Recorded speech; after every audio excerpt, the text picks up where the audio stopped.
Hey guys, it's Lora with Duarte Valley Homestead. Today I'm going to kind of give you a quick update on what's going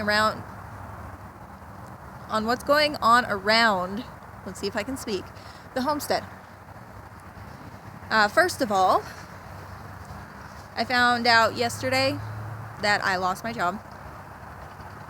I've been on leave since the beginning of December because of my slipped disc in my back, and I ran out of leave available, so I'm no longer employed at the current moment. Those of you who have been watching my channel for some time may have noticed I recently monetized it. That's in hope to kind of help offset some of the costs. I also started an Etsy store, DV Homestead. Sickle is demanding lovin's. Say hi. We ate our quail. They taste a lot like chicken. I can see why quail are popular because they take up very little space. They're small. They're somewhat quiet. They grow quickly. And they reach the full maturity a lot sooner than, say, rabbits or chickens. The downside, because they grow quickly, they require a higher protein feed.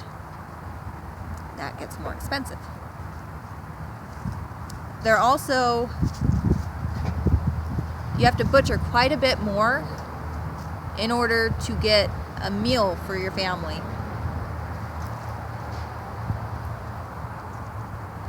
So the time and the effort it took, it didn't seem really worth it to me. And as well as the cost. So we have reduced those very messy eaters. They not only eat high protein food, they waste a lot of it. Luckily the turkeys liked going under their pen and eating it up, picking up what they were dropping, so it didn't go completely to waste.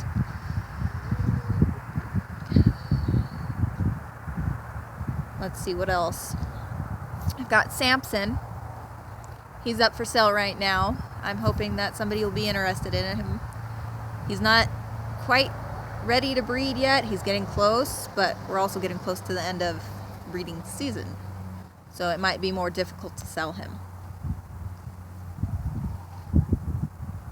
We'll probably be selling our Nigerian dwarfs.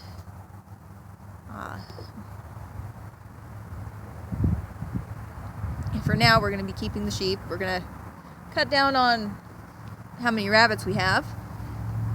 But in retrospect, we're also going to be putting more meat in the freezer that way, so help on grocery bill. One of my chickens went missing yesterday. I don't know if she was attacked by a neighbor's dog, and I'm really hoping that's not the case, because usually if in the past we've had a neighbor's dog kill some, the next time he came back he killed even more. So I'm just really hoping that she decided to make a nest somewhere and went broody and she'll come back with some baby chicks, because that would be awesome. But the fact that we've had problems with dogs, and I'm pretty sure I heard some foxes the other night, I'm not holding my breath on whether or not I'll see her again. So we're down to 14 hens and a rooster. Let's see. The turkeys. Crooked toe is definitely going up on the menu sometime soon. Kind of reduce the feed costs for the turkeys. And my husband and I were discussing whether or not we'll end up putting the rest in the freezer as well, or if we're going to sell them as individuals or as a breeding set. We know Easter's coming up. There are some people that prefer turkey for Easter, and it's turkey hunting season and all that, so we're not sure if we're going to sell them individually or they're getting close to being old enough to breed. Might sell them as a set, 3 hens and 1 tom. It's a very good ratio. I've read that you want to avoid 1 tom to 1 hen because he can do her to death. 2 hens to a tom is a pretty good ratio, a breeding trio, but we're thinking we might sell them as 3 hens, 1 tom as a breeding set.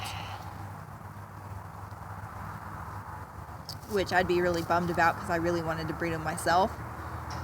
But at this point in time, because I'm not really bringing in any income, I've got to look at what I have to do to cut costs. We live in an area where the cost of living is quite a bit higher. I know that I talked to Tangi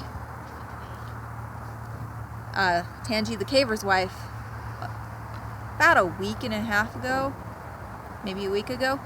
And she was telling me the cost of eggs are $1 a dozen where she lives. So I'm sitting there going, you're kidding me. Sickle. I'm like, they've gotten up over $3 here. $3 a dozen. And I'm like, and that's for the generic white eggs that you can buy, the cheapies, not even the farm raised ones. I've seen those upwards of $5, $6 a couple months ago. So, very thankful to have my chickens because they're going to provide both meat and eggs. That cuts down on costs right there because we go through a lot of eggs and we sell the extras for a little bit of cash to help cover the feed for the chickens. I'm free ranging them daily now, which is also cutting down on how much feed they're actually eating that we have to buy. We buy it in bulk from a local ag center, so it's cheaper.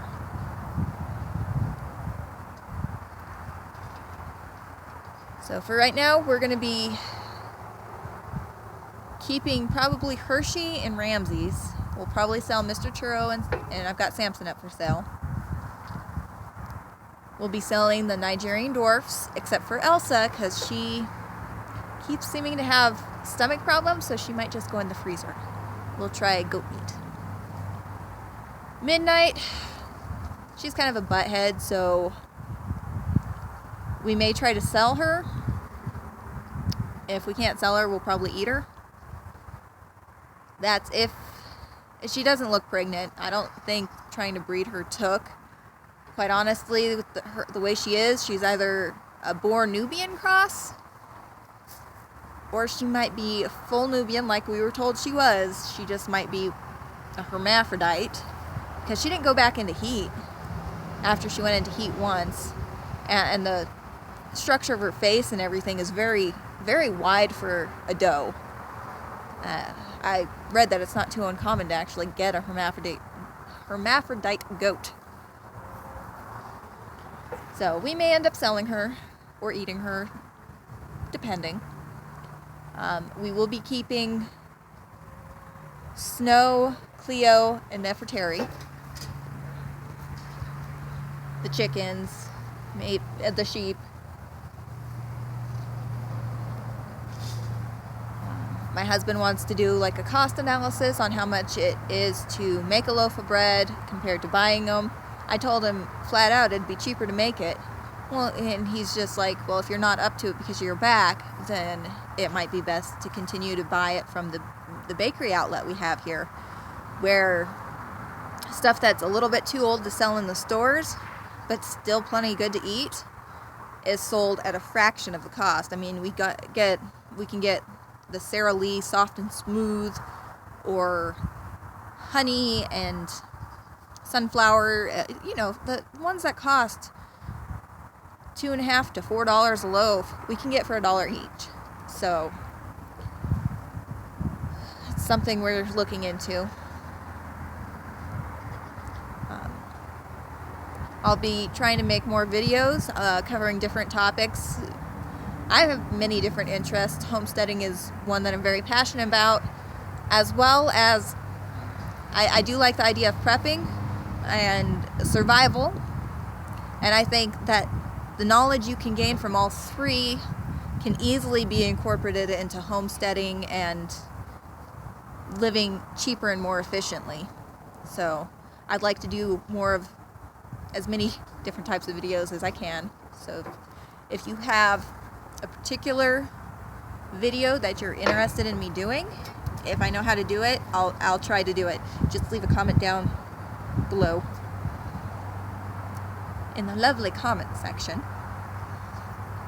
And just let me know.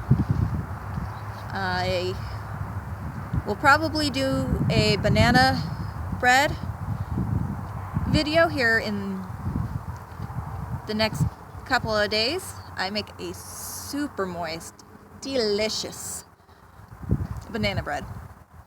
I'll probably also be doing drop biscuits with my little spin on them with garlic and cheese. Really tasty, great to go along with dinners. So yeah, if you have something that you're interested in, please leave a comment down below. Please like me and subscribe. That'd be the best way to kind of help me out right now. I know I'm really stressed out, and I'm just trying to find ways to kind of ease that. And I find keeping myself busy to be the best way to do that. So if keeping busy is making videos for you guys, awesome. Thank you. All right. Talk to you later. Thanks for watching.